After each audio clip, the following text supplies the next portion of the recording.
Hallelujah. Good morning, good morning. एक और सुबह हमारे प्रभु के वचनों पर मनन करने के लिए। हमारे लिए गुड मॉर्निंग, विदेश से जुड़ने वाले मेहमानों के लिए गुड इवनिंग, गुड आफ्टरनून।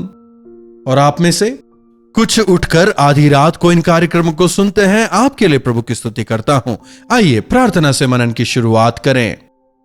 पवित्र पिता, आपका धन्यवाद। अपनी नजरों को हम पर बनाए रखने वाले प्रभु, हमारे मददगार प्रभु, हमें जवाब देने वाले प्रभु, आपकी स्तुति करते हैं। आपसे संगति रखते हुए जीने का अनुग्रह दें। यीशु के नाम से प्रार्थना मांगते हैं, आमीन। प्रभु की स्तुति हो। कैसे हैं आप लोग?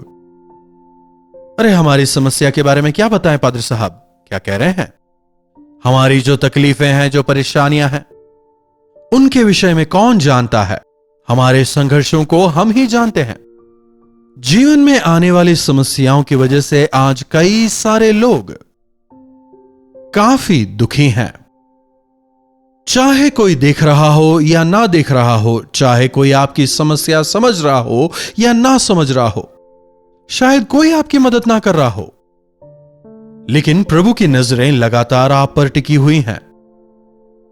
आपके दुख को वे देखते हैं। मिस्र में जब इस्राएलियों ने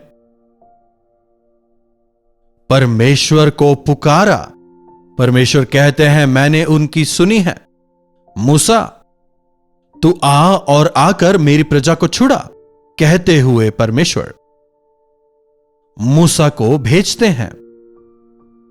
लेकिन आज हमारी तकलीफों से, हमारी समस्याओं से, हमारे आंसुओं से बाहर निकालने के लिए हमें किसी मूसा की जरूरत नहीं। हमारे प्रभु हमारे साथ हैं। स्वयं प्रभु स्वर्ग से हमारे लिए उतर आए। अपनी पवित्र आत्मा उन्होंने हमें दी।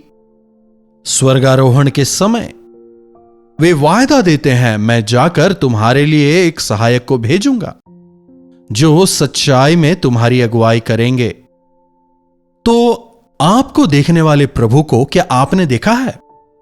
कई बार प्रभु हमें देखते रहते हैं, लेकिन हम उन्हें नहीं देखते।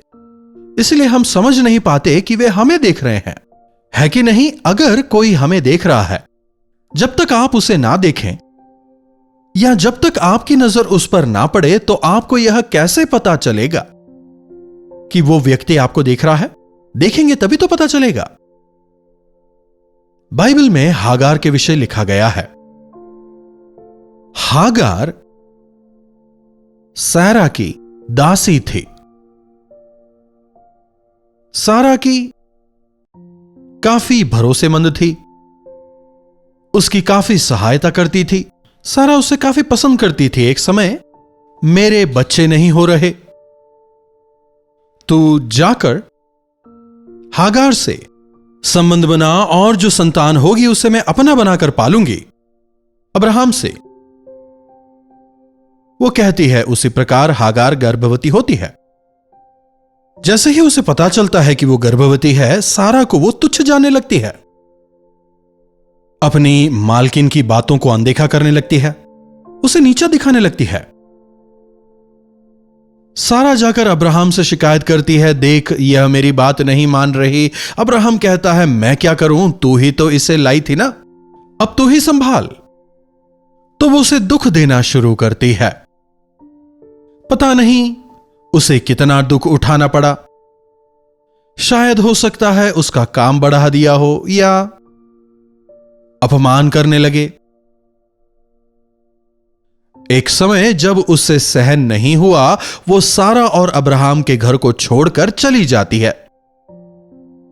आज कई लोग इसी प्रकार की परेशानियों में फंसे हैं। कहने का मतलब, अनावश्यक परेशानियों में फंसे हैं। अपने खुद की वजह से, अपनी मूर्खता की वजह से परेशानियों में हैं। जब हम पाप करते हैं, उलझनों में फंस जाते हैं। अगर आपकी परेशानियां बढ़ रही हैं, मतलब आपके पाप भी बढ़े हैं। अगर हम पश्चाताप करें तो उससे छुटकारा मिलेगा, लेकिन भागना चाहे तो कहां भागेंगे? तो यहां यह हागार जो है वो जंगल में भाग जाती है। उन दिनों के जंगल के बारे में सोच के देखिए। तो जब वो जंगल में घूम रही थी, एक आवाज सुनती है। देखिएगा उत्पत्ति उसका 16वां अध्याय 8वीं आयत। हे सारे की लौंडी हाजिरा, तू कहां से आती और कहां को जाती है? उसने कहा, मैं अपनी स्वामिनी सारे के सामने से भाग आई हूं। यहोवा के दूत ने उससे कहा, अपनी स्वामिनी के पास लौट जा और उसके वश में रह। तू कहां से आती और कहां को जाती है? तुझे पनाह देने वाले अब्राहम के परिवार से तू भाग रही है। तुझसे प्रेम करके तुझे सम्मान देने वाली तेरी मालकिन सारे के सामने से तू भाग रही है। और कहां भाग रही है बता? क्या वहां तेरी मां का घर है? नहीं। या फिर तेरी मदद के लिए वहां कोई प्रशासन है? नहीं। कहां जा रही है? तेरी गर्भ में एक संतान है। उसकी परिस्थिति को देखकर यहोवा का दूत उससे कहता है, जाकर सारा अपनी मालकिन के वश में रह। अगर तू ऐसा करे तो मैं तेरी होने वाली संतान को आशीष दूंगा। तेरे गर्भ में एक पुत्र है जिसे मैं आशीष दूंगा। गौर कीजिएगा 13वीं आयत का दूसरा भाग। तब उसने यहोवा का नाम जिन्होंने उससे बातें की थी अताएल रोई रखा। मैं यहां भी उनको देखने पाई जो मेरे देखने हारा है। मेरे देखने हारे परमेश्वर कहते हुए अता एलरोई नाम रखती है। एलरोई, हम गीत वगैरह गाते हैं ना। एलरोई मतलब देखने वाले परमेश्वर। आंख है पर देख नहीं सकते, कान है पर सुन नहीं सकते, हाथ है पर काम नहीं कर सकते, पैर है पर चल नहीं सकते। हमारे प्रभु ऐसे नहीं हैं। हमें आंख देने वाले क्या स्वयं देख नहीं सकते? हमें पैर देने वाले क्या स्वयं चल नहीं सकते? हमारे सृष्टिकर्ता हमसे कहीं बढ़कर हैं। वे हमें देखते हैं। आपको देखने के लिए उन्हें किसी सीसीटीवी की जरूरत नहीं और ना ही उन्हें किसी इंटरनेट ही की जरूरत है आपको देखने के लिए। वे हमें हमेशा देखते रहते हैं। उनकी नजर हमेशा हम पर टिकी हुई है। क्या उनकी नजरों से कोई भी कभी भी कहीं भी छुप सकता है? नहीं। तुझ पर नजर रखने के लिए मुझे कहीं जाने की जरूरत नहीं है। मैं स्वर्ग से ही तुझ पर नजर बनाए रख सकता हूं। मेरे सानिध्य से भागकर छिप पाना कतई संभव नहीं है। इसलिए दाऊद कहता है, मेरा सोना, मेरा उठना, मेरा बैठना, मेरा चलना सब आप जानते हैं। अगर मैं अंधेरे में जाऊं तो अंधेरा आपके लिए अंधेरा नहीं है। अगर मैं पहाड़ की ऊंचाई पर जाऊं तो वहां आप हैं, समुद्र की गहराई में जाऊं तो वहां आप हैं, मैं कहां भागूं? अगर किसी को लगता है कि परमेश्वर हम पर नजर इसलिए बनाए रखते हैं कि हमारी गलतियों को देखें और हमें सजा दें, तो वह मूर्खता होगी। वे अपनी नजरों को हम पर इसीलिए बनाए रखते हैं क्योंकि वे हमसे प्रेम करते हैं, हम उनकी संतान हैं। अपने लहू को देकर उन्होंने हमें खरीदा है। वे सांप के प्रभु हैं। उनकी नजर सांप पर बनी हुई है, विशेषकर जो परेशानी में है, जो तकलीफ में है। वे उन्हें देखते हैं ताकि उन्हें उस परेशानी से, उस तकलीफ से वे निकाल सकें। अपनी परेशानियों के बीच आप उन्हीं परेशानियों को देख रहे हैं। अपनी उन उलझनों के बीच उलझनों को देखकर आप दुखी हो रहे हैं। इसकी वजह से हुआ, उसकी वजह से हुआ कह रहे हैं। आपकी परेशानी में आपके साथ में खड़े होकर अपनी नजरों को आप पर टिकाए रखने वाले प्रभु को आप देख नहीं पा रहे। प्रभु यीशु पतरस से कहते हैं, पतरस, मुर्गे के बांगने से पहले तू 3 बार मुझे नकारेगा। नो, नहीं नहीं प्रभु, क्या कह रहे हैं आप? मैं आपके लिए दुख उठाने के लिए, यहां तक कि मरने के लिए भी तैयार हूं। और जब वास्तव में समय आता है, पतरस वाकई में प्रभु को नकार देता है और उसी दौरान मुर्गा बांग देता है। तब प्रभु पतरस की ओर देखते हैं। पतरस प्रभु की ओर देखता है मुर्गे के बांग देने के साथ प्रभु उसे याद आते हैं। आंख उठाकर देखते ही प्रभु सामने ही खड़े हैं। जब पतरस की आंखें प्रभु की आंखों से मिलती है,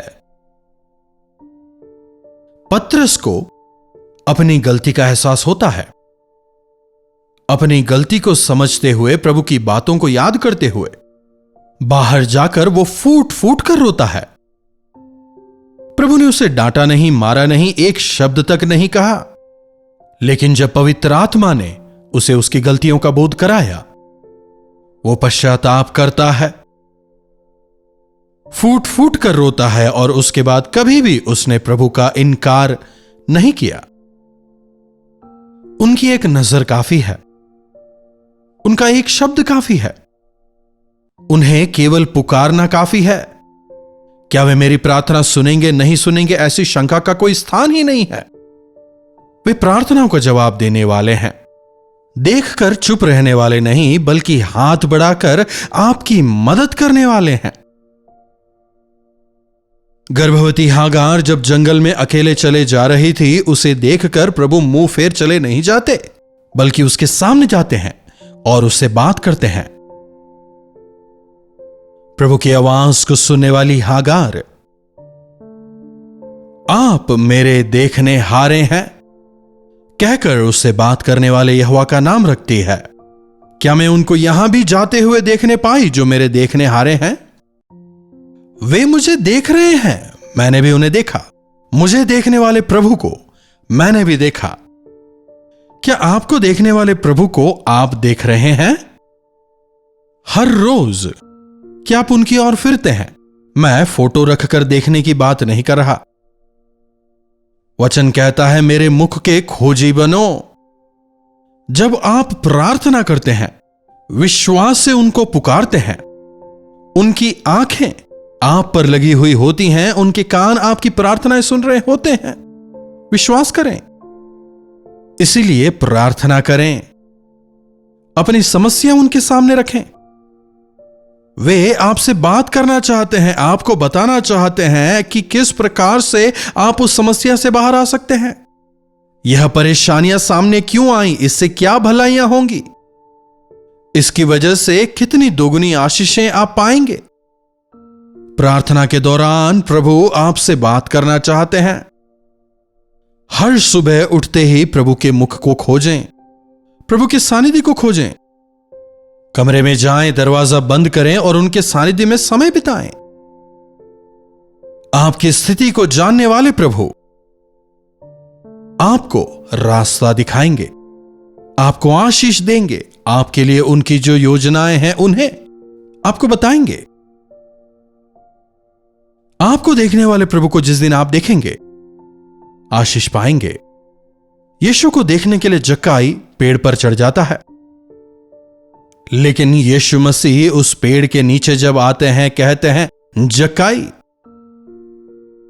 तो उतर आ, आज मैं तेरे घर पर आने वाला हूं।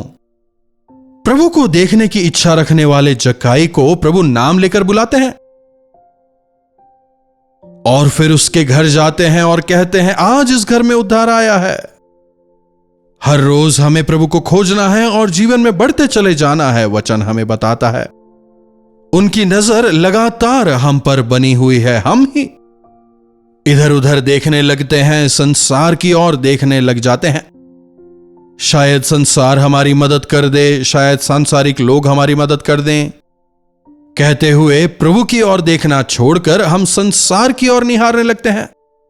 आपको देखने वाले प्रभु को जब आप भी देखेंगे, धन्य हो जाएंगे। प्रार्थना।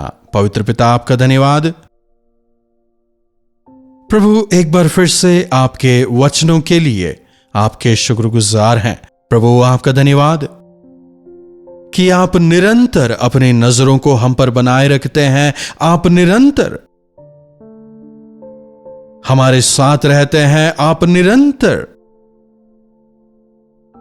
हमारी अगुवाई करने को तैयार हैं। एल रोही, आपका धन्यवाद। हमारी मदद करें कि हम आप पर नजरें टिकाए रखें।